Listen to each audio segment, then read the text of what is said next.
How you doing, everybody? I'm Brad Gilbert, and welcome to Sports School.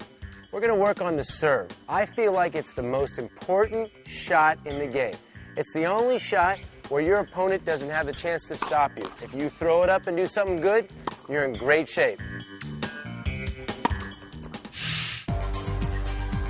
And don't forget that here on Sports School, you can use your own remote to stop, pause, rewind, and fast forward any of the training techniques that we are demonstrating. This means you are in total control. You can learn at your own pace.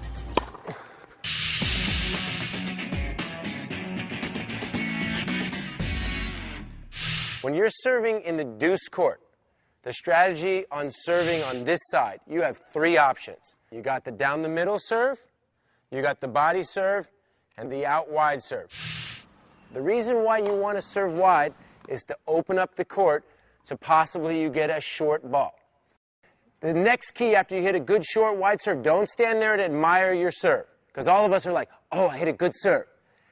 Get ready to hit your big forehand. I almost call it, it's two parts.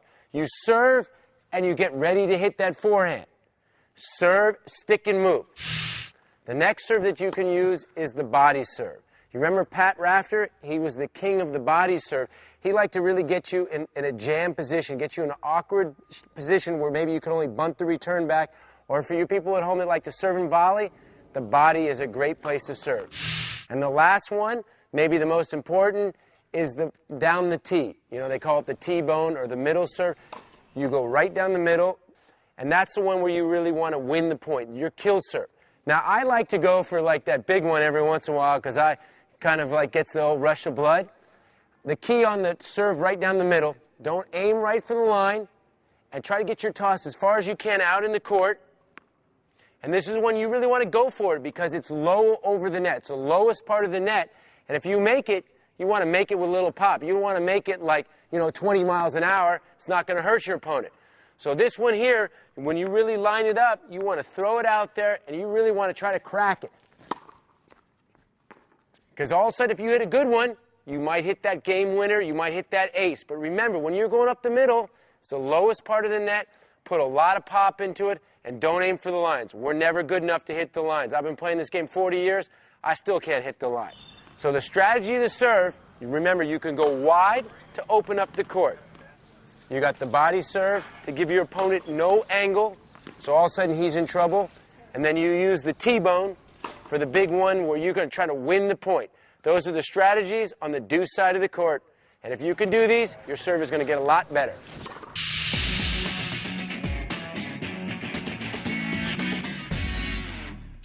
Now we're going to go to the ad side of the court. This is for you right-handers at home, the tougher side. For you lefties, you're at home on the left-hand side. Just like in the deuce court, you have three options on the ad side of the court. You got the down-the-middle serve, you got the body serve, and the toughest one for a right-hander, the out-wide serve. Now, the difference between this serve on the deuce side of the court and the ad side of the court, I feel like in the deuce side of the court for a right-hander, you can hit the serve much flatter. Do you feel like on this side you have to put a lot more slice? Absolutely. I feel that if I want to serve consistently at the tee here, I need that spin for that extra control. All right, show me a good slice down the middle. Oh, that's a good serve right there. See, like when I go for the slice too on this side, you might throw the toss just a little slightly to the right so you can really see how I'm slicing it. Just like in the deuce court, the same serve that you're hitting the short out wide one, you need to do a little bit on the ad middle serve. You got to put that little short slice into it. Those are like two best serves I've hit all week. All right, Julie. Oh, there's a good body serve. You know a pretty good female that used to like the middle serve on the ad side? She'd set her forehand up. She said every time I had a good serve in the middle, it was Steffi Graf. She'd hit that good hard serve in the middle. She'd feel like the person have no angle, and then she goes, that's it, I'm hitting a forehand. If I'm hitting a forehand, I'm in great shape. Okay, now I'm going to show you the toughest one. For some reason, my whole career, I was a sucker for going wide. I always liked to hit this one under pressure. Probably guys knew it, but I felt like if I could hit the hard, flat one out wide, maybe I could sneak serve and volley. Remember on this serve, This is the higher part of the net, so you got to get a little more height. When you're going to the body or you're going down the middle, it's the lower part of the net. So remember, when you're going wide, the net is 6 inches higher. You need a little more height on your serve. So remember the options, just like the deuce court. You got the down the middle serve, you got the body serve, and the toughest one for a right-hander, the out wide serve. Those are the keys to serving well in the ad side of the court.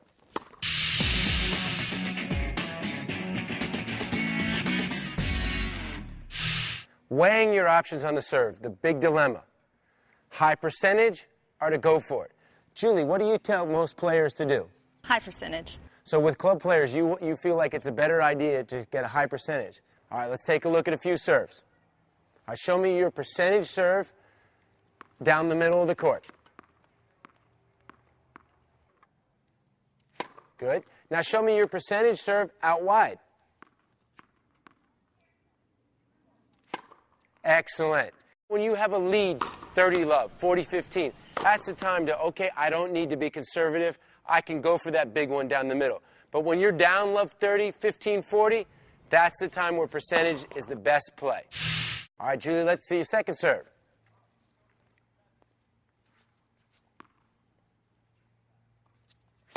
All right, very nice second serve right there. She gave herself so much room deep in the court, and that's a serve right there that you can practice at home so much. Because remember, if you put your second serve just nice, solid, deep in the court, you're in the point.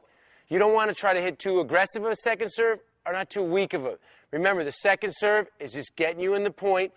And if, against other club players, if you're a 3-5 or 4-0, you're making 95 to 98% of your serves, you're going to win a heck of a lot more matches.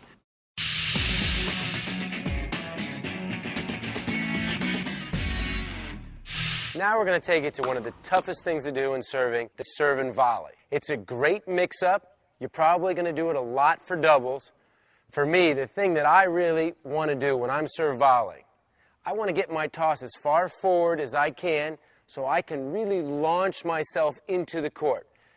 What a lot of people get in trouble with, when you bounce the ball and you serve, if the toss goes behind you and you make contact here, and then basically your momentum stops here. So watch as I'm really going to try to get my toss forward, and I'm going to try to get to the net as fast as I can. I don't want to serve and like literally walk to the net or jog to the net. I want to try to serve and explode to the net. The closer I am to the service line, the easier the position I am for volleying. And remember, you're not volleying before you serve, because a lot of us serve and volley, and they want to volley before they serve. Serve first, move to the net. Couple of bounces, really get your toss forward, and get as fast as you can to the net. But the biggest mistake that guys make on the serve and volley is they're thinking about volleying first. Remember, serve first and get as fast as you can to the net. There's no time for walking. Get there as quick as you can. The closer you are to getting to the net, the easier the position you are for volley. This is a great mix-up, and you'll probably want to do it a lot in doubles. The big question now, once you're going to serve and volley, the where to. The one thing you don't want to do is throw the ball toss up and all of a sudden decide where you're going to serve. It's tough enough to serve and volley as it is. So already, like, once I get to the line, I'm thinking serve wide, serve and volley. Why do you like to serve wide and serve and volley? Because I feel like if I serve wide, all of a sudden, I'm going to cover down the line because it's a shorter part of the court. Stefan Edberg, who was a great serve and volleyer, liked to serve to the body a lot because he was so fast that when he would serve to the body, he could get in closer to the middle of the court and help cut off the angles. Then some guys like to go for the big serve down the middle, and all of a sudden, because even though it's the shortest part and the lower part of the net, easy place to get into the middle of the court. So you can go all three spots. I tend to be, when I was a serve and volleyer, go wide. A lot of good servers like to go middle. Some go body. But the key is mixing them all up. Never go the same every time. So your opponent, if I go wide every single time and serve and volley, my opponent will know it. So make sure you mix up your serve, try to hit to all three spots.